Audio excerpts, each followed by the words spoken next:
Excellences, Mesdames et Messieurs les membres du Conseil, je vous remercie pour la convocation de cette troisième réunion d'urgence sur la situation qui prévaut à l'est de la République démocratique du Congo. Je remercie la représentante spéciale du secrétaire général, Madame Bintou Keïta, ainsi que l'envoyé spécial du secrétaire général pour la région des Grands Lacs, Monsieur Xia Huang, pour leurs exposés respectifs. Je salue également la présence des représentants permanents des différents pays de la région des Grands Lacs, ici présents. Le Rwanda prépare un carnage à ciel ouvert avec une brutalité qui rappelle les heures les plus sombres de notre histoire. Le 26 janvier, j'avais prévenu. Aujourd'hui, ces mots sont réalité. En 48 heures seulement, plus de 4000 morts à Goma. Des hommes et des femmes abattus.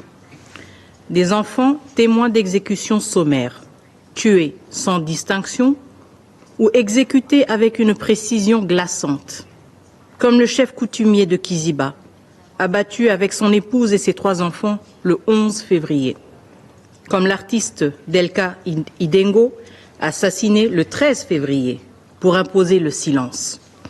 Et ce que nous ne savons n'est qu'une infime partie de l'horreur qui nous parvient.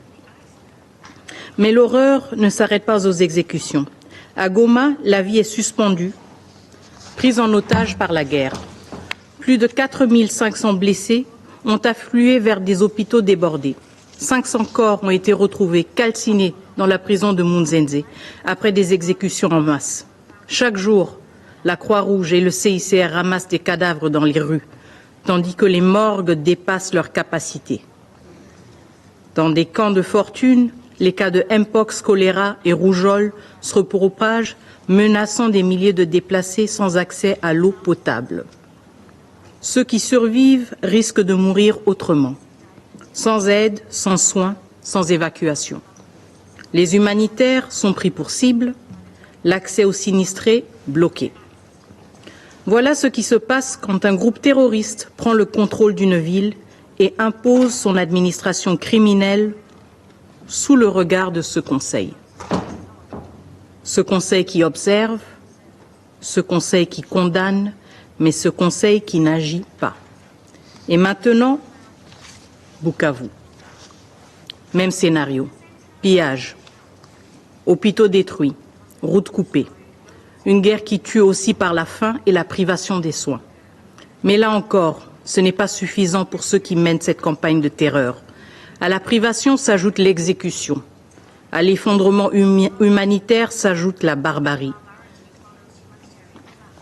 Hier, le 18 février, le Haut Commissariat aux droits de l'homme a rapporté que des exécutions d'enfants auraient été perpétrées par la coalition RDF-M23. Oui, des enfants, abattus comme des cibles. Que reste-t-il de l'humanité lorsque même les plus jeunes, les plus innocents sont exécutés? Monsieur le Président, nous avons entendu cette formule devenue un refrain commode des solutions africaines pour des problèmes africains, mais qui ose encore s'en servir aujourd'hui comme prétexte à l'inaction. La communauté de développement de l'Afrique australe, SADC, et la communauté économique des États d'Afrique centrale, CEAC, ont unanimement condamné la présence rwandaise sur notre sol. Ce fait n'est plus contesté. 2 sous-régions, la SADC et l'EAC, ont tenu des réunions conjointes pour adopter des mesures urgentes, y compris un cessez-le-feu.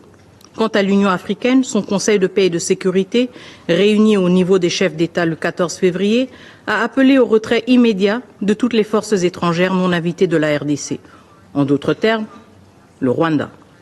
Le Rwanda et le M23 ont répondu et continuent de répondre par la violence, par la terreur. Face à l'aggravation rapide de la situation, de nombreux acteurs ont réagi en faisant ce qu'ils savent faire de mieux. Documenter les violations des droits de l'homme, ouvrir la voie à des poursuites pénales, poser des actes forts, mais essentiellement réactifs.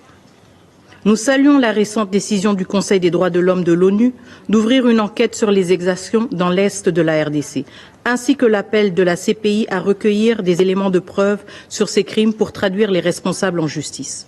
Nous appuyons également La résolution du Parlement européen demandant la suspension de l'accord sur les matières premières entre l'Union européenne et le Rwanda, signé en février 2024, alors que Kigali armait le M23. Mais ce Conseil, toujours inactif, est le seul capable d'empêcher de nouveaux massacres et l'expansion de l'occupation. Il lui revient d'adopter des mesures robustes qui non seulement arrêtent les violences perpétrées par les troupes rwandaises et leurs supplétifs du M23, mais aussi mettent un coup d'arrêt au soutien d'un État membre de l'ONU à un groupe terroriste cherchant à renverser un gouvernement légitime et démocratiquement élu. Ce conflit ne se limite pas aux violences militaires, au pillage de nos ressources ou au déplacement, dépeuplement de nos territoires. C'est un projet politique porté par le Rwanda à travers le M23 et l'AFC visant à renverser notre régime par la force. Mais la République démocratique du Congo a fait le choix de la démocratie. Une démocratie en construction, certes, mais la nôtre. Nous avons choisi la liberté sous un régime civil et non la soumission aux armes.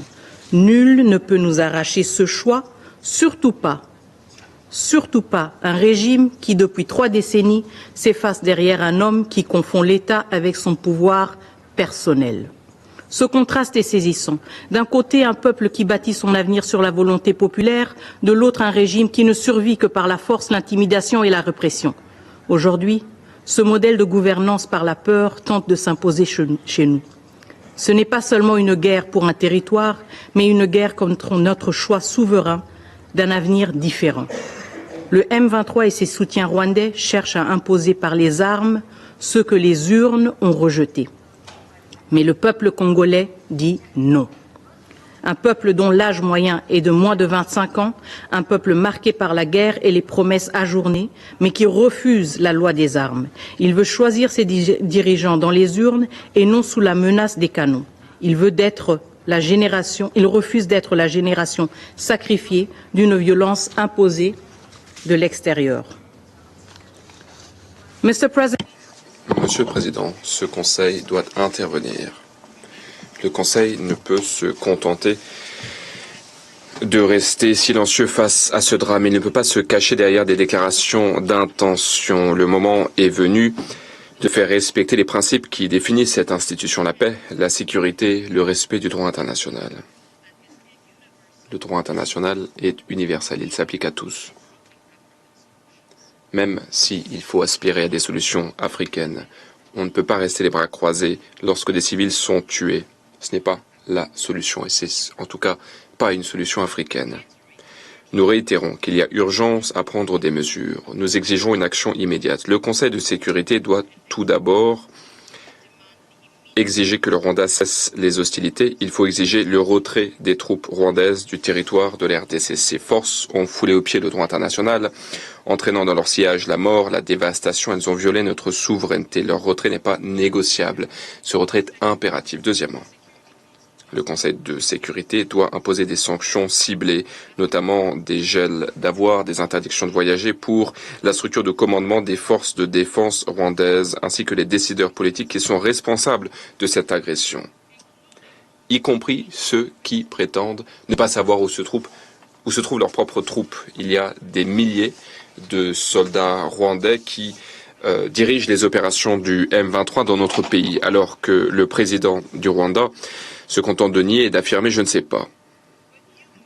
Mais vous, les membres du Conseil, vous savez, nous savons tous, les survivants qui ont dû enterrer 4000 corps à Goma savent, et à Goma, ces tombes portent un témoignage. Troisièmement, le Conseil de sécurité doit imposer une interdiction totale sur l'exportation de tous les minerais depuis le Rwanda, notamment le coltan et l'or, pour mettre un terme au pillage de nos ressources. La RDC a pris des mesures.